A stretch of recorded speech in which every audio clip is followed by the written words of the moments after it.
എന്തിനാണ് OCA ഒക്കെ Indian ഫുട്ബോളിലേക്ക് ഇൻട്രൊഡ്യൂസ് ചെയ്യപ്പെടുന്നത് എന്നുള്ളത് ചില എക്സ് ഫുട്ബോളേഴ്സും ചില നിലവിലത്തെ പ്ലേയേഴ്സും ചില ഏജൻസും ഒക്കെ പറയുന്നത് കേട്ടു. എന്തിൻ്റെ അടിസ്ഥാനത്തിലാണ് അവർ പറയുന്നതെന്ന് വെച്ച് കഴിഞ്ഞാൽ എനിക്കറിയില്ല. എങ്കിലും ഇപ്പോൾ അവർ പറയുന്നൊരു കാര്യമായിട്ട് പറയുന്നത് നമ്മുടെ യൂത്ത് ഡെവലപ്മെൻ്റ് ഒക്കെ നടക്കുന്നവരുടെ മോട്ടിവേഷൻ പോകും, നമ്മുടെ ഉയർന്നു വരുന്ന യങ് പ്ലേയേഴ്സിൻ്റെ മോട്ടിവേഷൻ പോകും എന്നുള്ളതാണ്.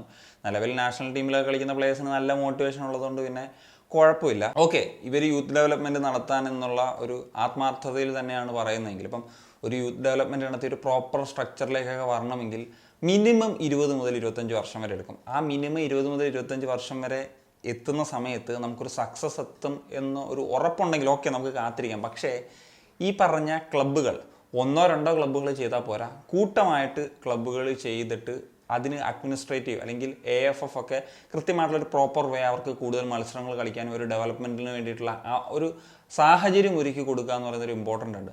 അങ്ങനെ 100% AFFും ക്ലബ്സും ഇതൊക്കെ ഒന്നിച്ച് വർക്ക് ചെയ്ത് പ്രവർത്തിച്ചു കഴിഞ്ഞാൽ മാത്രമേ ഇതിൻ്റെ ഒരു റിസൾട്ട് ഉണ്ടാവുള്ളൂ എന്നുള്ളതാണ്. ഇപ്പോൾ 100% പോയിട്ട് 10% അതിനുവേണ്ടി പ്രയത്നിക്കുന്നുണ്ടോ എന്ന് പറയുന്ന കാര്യം വളരെ സംശയമാണ്. അപ്പോൾ ആ സാഹചര്യത്തിലാണ് വീണ്ടും നമ്മുടെ അടുത്ത് ഒരു 20-25 വർഷം കാത്തിരിക്കാൻ പറയുകയാണ്. എന്നാൽ റിസൾട്ട് ഉറപ്പുണ്ടോ? അതില്ല. മറ്റേ ചോട്ടാ മുംബൈക്കകത്ത് സിദ്ദീഖ് പറഞ്ഞ ഡയലോഗാണ്, ഒരു 10-15 വർഷം കൂടി തന്നു കഴിഞ്ഞാൽ ഇതിൻ്റെ 25% തീർക്കാമെന്ന് പറയുന്ന പോലത്തെ വകുപ്പാണ് ഉള്ളത്. പക്ഷേ ആ സമയത്തേക്ക് മറ്റ് ഏഷ്യൻ രാജ്യങ്ങളും ലോക രാജ്യങ്ങളും ഒക്കെ നമ്മളെക്കാളൊക്കെ എത്രയോ ദൂരം മുന്നേറിയിട്ടുണ്ടാവും. അതുകൊണ്ട് തന്നെ ഈ ഹോപ്പ് തരാതെയുള്ള കാത്തിരിപ്പ് ഇനി പറ്റില്ല. അതുകൊണ്ടാണ് ഇൻസ്റ്റൻ്റ് ആയിട്ടുള്ള റിസൾട്ട് എന്ന് പറയുന്ന കാര്യത്തിൻ്റെ ഒരു ഇമ്പോർട്ടൻസ് വരുന്നത്. ഇപ്പം ഏഷ്യൻ ഫുട്ബോൾ പ്രത്യേകിച്ച് ആസിയാൻ രാജ്യങ്ങളൊക്കെ എടുത്തു കഴിഞ്ഞാൽ ഒരുപാട് ഒറിജിൻ പ്ലേയേഴ്സിനെ നാച്ചുറലൈസ്ഡ് പ്ലേയേഴ്സിനെ വരെ കൊണ്ടുവരുന്ന സാഹചര്യമാണുള്ളത്. തായ്ലൻഡ്, അത് മലേഷ്യ, ഇന്തോനേഷ്യ ഒക്കെ നമ്മളിപ്പം ഇന്തോനേഷ്യയെ പറ്റി കഴിഞ്ഞ ദിവസം നമ്മളൊരു വീഡിയോയിൽ വളരെ വിശദമായിട്ട് സംസാരിച്ചതാണ്. ഇന്തോനേഷ്യൻ ഫുട്ബോളിൽ ഇപ്പോൾ ഒരു റവല്യൂഷൻ തന്നെ സംഭവിച്ചിട്ടുണ്ട് എന്നുള്ളത് നമ്മൾ കണ്ടിട്ടുള്ളതാണ്. ഇന്തോനേഷ്യ ഇപ്പം ലോകകപ്പിൻ്റെ 4ാം റൗണ്ട് ക്വാളിഫിക്കേഷൻ കളിച്ചുകൊണ്ടിരിക്കുകയാണ്. അപ്പം ലോകകപ്പ് യോഗ്യതയൊക്കെ നേടിക്കഴിഞ്ഞാൽ അത് വലിയൊരു ചരിത്രമായിട്ട് മാറുമെന്നുള്ള കാര്യത്തിൽ സംശയമില്ല. അതിനവരെ സഹായിച്ചത് ബാനൊക്കെ കിട്ടി താഴ്ന്നു പോയി നിന്ന സമയത്ത് നിന്ന് 2016 191 സ്ഥാനത്ത് വരെ പോയ സ്ഥലത്ത് നിന്ന് അവർ ഈ ഒരു മുന്നേറ്റം നടത്തിയെങ്കിൽ അതിലൊരു പ്രധാന പങ്ക് ഈ പറഞ്ഞ ഒറിജിൻ പ്ലേയേഴ്സിൻ്റെ വരവ് സഹായിച്ചിട്ടുണ്ട് എന്നുള്ളതാണ്. അതേ സ്ഥാനത്ത് മറ്റൊരു ആസിയൻ രാജ്യമായിട്ടുള്ള വിയറ്റ്നാമിനെ പറ്റി സംസാരിക്കണം. വിയറ്റ്നാമിനെ പറ്റി നമ്മൾ 2-3 വർഷങ്ങൾക്കൊക്കെ മുമ്പ് വളരെ പ്രശംസിച്ച് സംസാരിച്ചിട്ടുള്ളൊരു രാജ്യമാണ് വിയറ്റ്നാം. 2019 നടന്നുള്ള AFC ഏഷ്യൻ കപ്പിൻ്റെ ക്വാർട്ടർ ഫൈനൽസ് കളിച്ചിട്ടുള്ളൊരു ടീമാണ്. അതുമാത്രമല്ല 2022 ലോകകപ്പ് യോഗ്യതയിലെ 3ാം റൗണ്ടിൽ അന്ന് 12 ടീമുകൾ, ഏഷ്യയിലെ ബെസ്റ്റ് 12 ടീമുകളാണ് അവിടെ കളിക്കുന്നത്, അവിടേക്കൊരു യോഗ്യത നേടിയ ടീമാണ്. എന്നാൽ ഇത്തവണ അവർ ലോകകപ്പിൻ്റെ 3ാം റൗണ്ടിൽ 18 ടീമുകൾക്ക് ക്വാളിഫിക്കേഷൻ കിട്ടുന്ന സാഹചര്യത്തിൽ പോലും കളിക്കാൻ പറ്റിയിട്ടില്ല എന്നുള്ളതാണ്.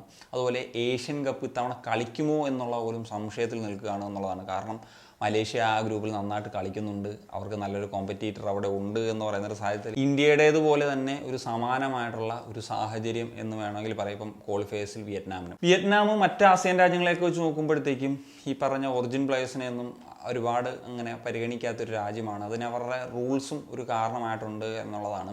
അവർ യൂത്ത് ഡെവലപ്മെൻറ്റിൽ നന്നായിട്ട് ഇൻവെസ്റ്റ് ചെയ്തിട്ട് തന്നെയാണ് അവർക്ക് ലോങ് ടേമിൽ നല്ല രീതിയിൽ വർക്ക് ചെയ്തിട്ടാണ് റിസൾട്ട് ഉണ്ടാക്കാനായിട്ട് പറ്റിയിട്ടുള്ളത്. അതിൻ്റെ ഏറ്റവും വലിയ ഉദാഹരണമായി 2018 അവർക്ക് അണ്ടർ-23 AFC ഏഷ്യൻ കപ്പിൻ്റെ ഫൈനലിലെത്താൻ സാധിച്ചിരുന്നു. അതുപോലെ തന്നെ അണ്ടർ-20 അവർക്ക് ഏഷ്യൻ കപ്പിൽ സെമി ഫൈനലിലും അതുപോലെ ഒരു വേൾഡ് കപ്പ് കളിക്കാനായിട്ടും സമീപകാലത്ത് സാധിച്ചിട്ടുണ്ടായിരുന്നു. ഇപ്പോൾ യൂത്ത് ഡെവലപ്മെൻറ്റിൻ്റെ കാര്യം വരുന്ന സമയത്ത് വിയറ്റ്നാം നമ്മൾ ഉസ്ബെക്കിസ്ഥാൻ്റേതുപോലെ തന്നെ താരതമ്യം ചെയ്യപ്പെടുന്ന ഒരു രാജ്യമായിരുന്നു. എന്നാൽ ഇപ്പോൾ അവർക്കും പിടിച്ചു നിൽക്കാൻ പറ്റാത്തൊരു സാഹചര്യമായി. അവരും ചില ഒറിജിൻ പ്ലേയേഴ്സിനെയൊക്കെ നോക്കുന്നുണ്ടോ എന്നുള്ള സാഹചര്യങ്ങൾ തന്നെയാണ്. പിന്നെ അവരുടെ പറഞ്ഞല്ലോ റൂള് അവർക്കൊരു പ്രശ്നമായിരുന്നു. പക്ഷേ ജൂലൈ 1 മുതൽ അവരുടെ സിറ്റിസൺഷിപ്പ് റൂൾസ്, നാച്ചുറലൈസേഷൻ റൂൾസ്, ഇങ്ങനെയുള്ള പല കാര്യങ്ങളിലും ഒരു ചേഞ്ച് വരാൻ പോകുന്നു എന്നുള്ളതാണ്. അതായത് സിറ്റിസൺഷിപ്പ് കിട്ടുന്ന കാര്യങ്ങളിൽ വളരെ സ്ട്രിക്റ്റ് ആയിരുന്ന ഒരു രാജ്യമായിരുന്നു. അവരതിൽ ചില ഇളവുകൾ കൊണ്ടുവരാനായിട്ട് ശ്രമിക്കുന്നു, അല്ലെങ്കിൽ അത് മാറ്റം കൊണ്ടുവന്നു കഴിഞ്ഞു എന്നുള്ളതാണ് നമ്മൾ പറയേണ്ടത്. എന്താ അവർക്ക് യൂത്ത് ഡെവലപ്മെൻറ്റിൽ മാത്രം അങ്ങ് ഇൻവെസ്റ്റ് ചെയ്ത് അങ്ങ് കാത്തിരുന്നാൽ പോരായിരുന്നോ? അവർക്ക് ഇൻസ്റ്റൻ്റ് ആയിട്ടുള്ള റിസൾട്ടും വേണം. എങ്കിൽ മാത്രമേ അങ്ങനെ ഒരു ഇപ്പം കോർപ്പറേറ്റ്സ് എല്ലാവരും ഇവർ ഇൻവെസ്റ്റ് ചെയ്തൊക്കെ വേണമല്ലോ. അപ്പം റിസൾട്ടുകൾ എന്ന് പറയുന്നത് വളരെ വലിയ മാറ്റർ തന്നെയാണ്.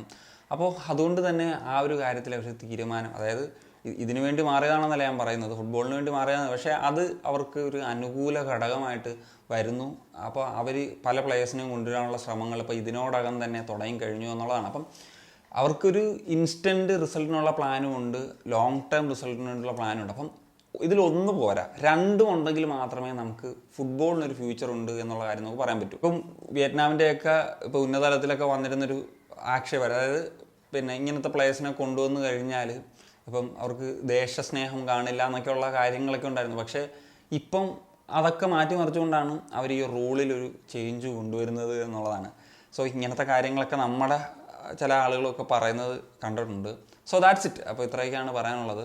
ഇന്ത്യയെ പോലത്തെ ഒരു രാജ്യം ഈ ഫുട്ബോളിൽ ഇങ്ങനെ പിന്നോക്ക അവസ്ഥയിൽ നിൽക്കുന്നത് നമുക്കെപ്പോഴും ഒരു പ്രശ്നമാണ്. അപ്പം അതിന് നമ്മൾ ഇൻസ്റ്റൻ്റ് ആയിട്ടുള്ള റിസൾട്ടുകൾ വരണം.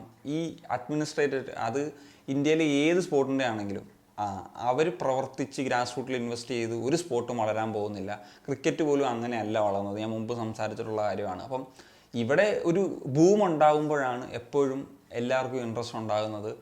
അത് പലപ്പോഴും നമ്മൾ കണ്ടിട്ടുള്ളൊരു കാര്യം തന്നെയാണ്. So that's it guys. അപ്പം നിങ്ങളുടെ ഒപ്പീനിയൻസ് എന്താണ് ഈ വിഷയത്തിൽ? തീർച്ചയായിട്ടും കമ്പോസർ സനിയ.